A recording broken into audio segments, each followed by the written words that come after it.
प्रधानमंत्री नरेंद्र मोदी ने शुक्रवार को कानपुर में 47,600 करोड़ की विभिन्न विकास परियोजनाओं का शिलान्यास व लोकार्पण किया। इस भव्य कार्यक्रम में उत्तर प्रदेश के राज्यपाल आनंदीबेन पटेल, मुख्यमंत्री योगी आदित्यनाथ भी मौजूद रहे। दोनों नेताओं के संबोधन में प्रदेश के समग्र विकास की दिशा को इस कदम को ऐतिहासिक बताया गया। प्रधानमंत्री मोदी ने कहा कि परियोजनाओं न केवल कानपुर बल्कि उत्तर भारत के विकास के लिए नई गति देंगी। इस अवसर पर बड़ी संख्या में लोग उपस्थित रहे और विकास कार्यों की सराहना की।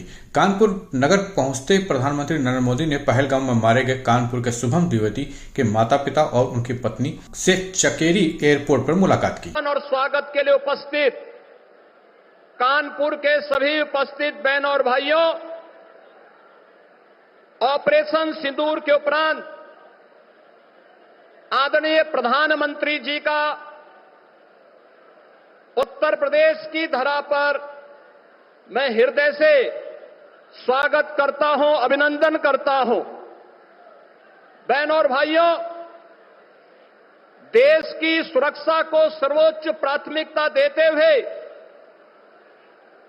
देश के दुश्मनों को वे जिस भाषा में समझें, उसी भाषा में पहले सर्जिकल स्ट्राइक के माध्यम से, फिर एरियर स्ट्राइक के माध्यम से और अब ऑपरेशन सिंदूर के माध्यम से आदरणीय प्रधानमंत्री जी के मार्गदर्शन में भारत की सेना के शौर्य और पराक्रम के कारण आज पूरी दुनिया भारत के शक्ति और सामर्थ्य को एक उदाहरण के रूप में मान रही है।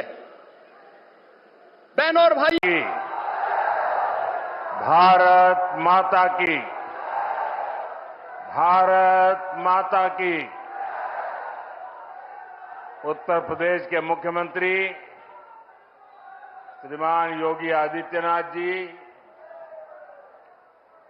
केंद्रीय मंत्रिमंडल के मेरे साथी, यहां उप मुख्यमंत्री केशव प्रसाद मौर्य और श्री ब्रिजेश पाठक जी, उत्तर प्रदेश सरकार में मंत्री, सांसद, विधायक और विशाल संख्या में पधारे हुए कानपुर के मेरे प्यारे भाई और बहनों, एक बच्ची शायद यहां कोई पेंटिंग बना करके जरा एसपीजी के लोग उसे ले ले। उधर भी कोई एक चित्र बना करके लाया है, उस कोने में आप अपना अता पता उस पर लिख देना, मैं चिट्ठी भेजूंगा।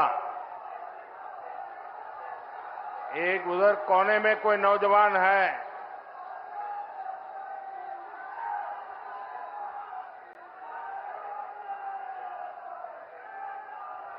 उसका अता पता लिख लीजिए ताकि मैं आपको चिट्ठी लिखूंगा।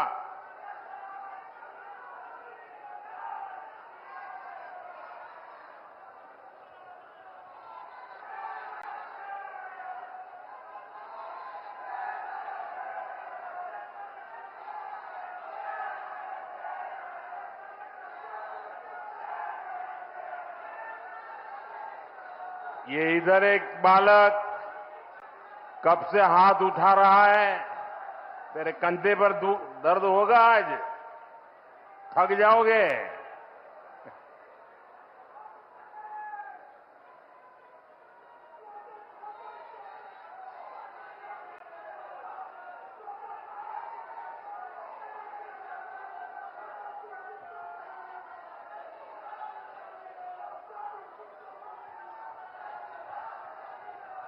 आज कानपुर का उत्साह बड़ा जोरों पर है भाई।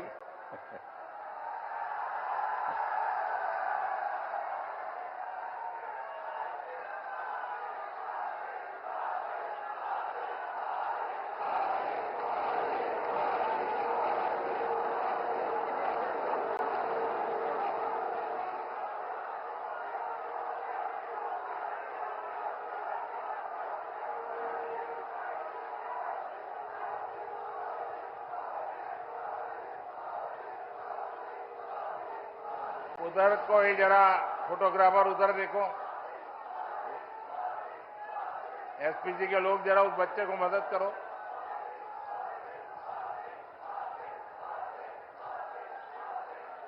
भारत माता की, भारत माता की। कानपुर में विकास का एक कार्यक्रम 24 अप्रैल को होने वाला था, लेकिन पहलगाम हमले के कारण मुझे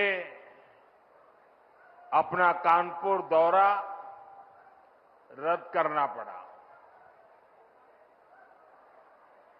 पहलगाम के कायरना आतंकी हमले में हमारे कानपुर के बेटे शुभम द्विवेदी ने भी इस बर्बरता का वो शिकार हुए। बेटी ऐशन्या की वो पीड़ा, वो कष्ट और भीतर का आक्रोश हम सब महसूस कर सकते हैं। हमारी बहनों बेटियों का वही आक्रोश ऑपरेशन सिंदूर के रूप में पूरी दुनिया ने देखा है।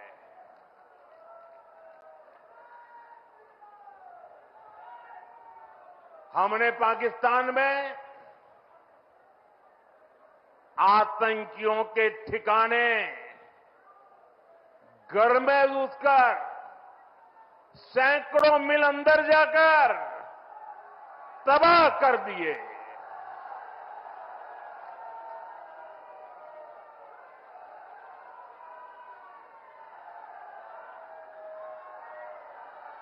और हमारी सेना ने ऐसा पराक्रम किया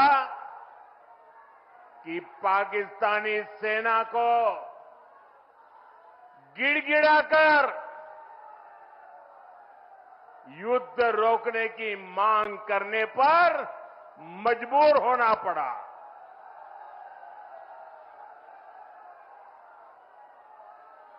स्वतंत्रता संग्राम की इस धरती से सेना के शौर्य को बार बार सैल्यूट करता हूं। मैं फिर कहना चाहता हूं, ऑपरेशन सिंदूर के दौरान जो दुश्मन गिड़गिड़ा रहा था वो किसी धोखे में न रहे। ऑपरेशन सिंदूर अभी खत्म नहीं हुआ है।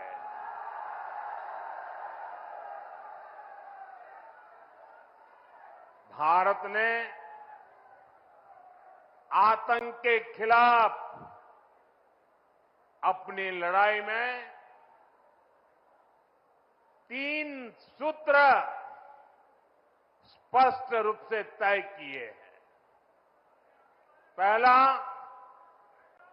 भारत हर आतंकी हमले का करारा जवाब देगा। उसका समय, जवाब देने का तरीका और जवाब देने की शर्तें हमारी सेनाएं खुद तय करेगी। दूसरा, भारत अब एटम बम की गीदड़ बप्पी से नहीं डरेगा।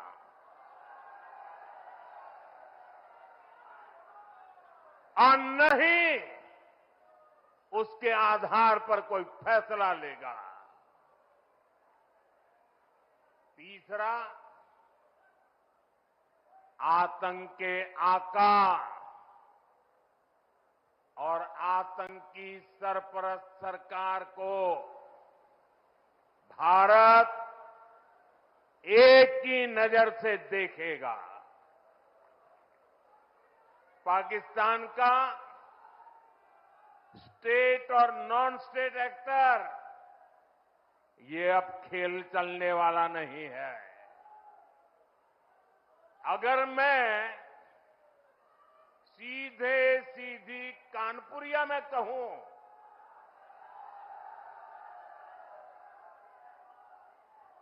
तो दुश्मन कहीं भी हो हौंक दिया जाएगा।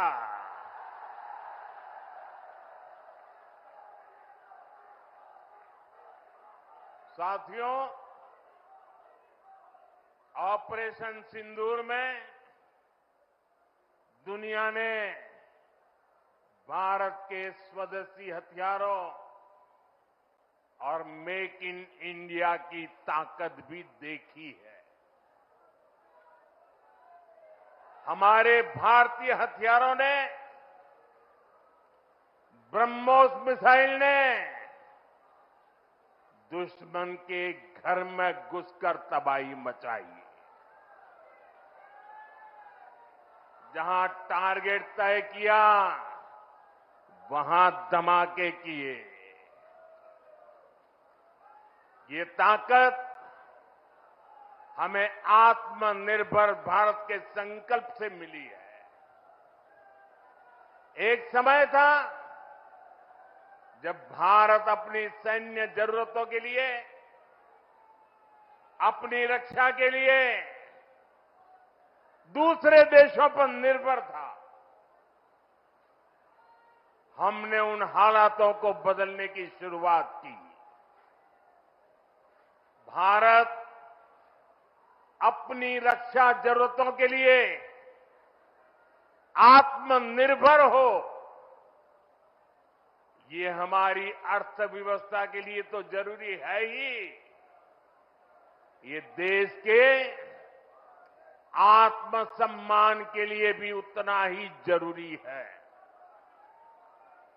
इसलिए हमने देश को उस निर्भरता से आजादी दिलाने के लिए आत्मनिर्भर भारत अभियान चलाया। और ये पूरे यूपी के लिए गर्व की बात है, वो डिफेंस सेक्टर में आत्मनिर्भरता में बड़ी भूमिका निभा रहा है। जैसे कानपुर में पुरानी ऑर्डिनेंस फैक्ट्री है,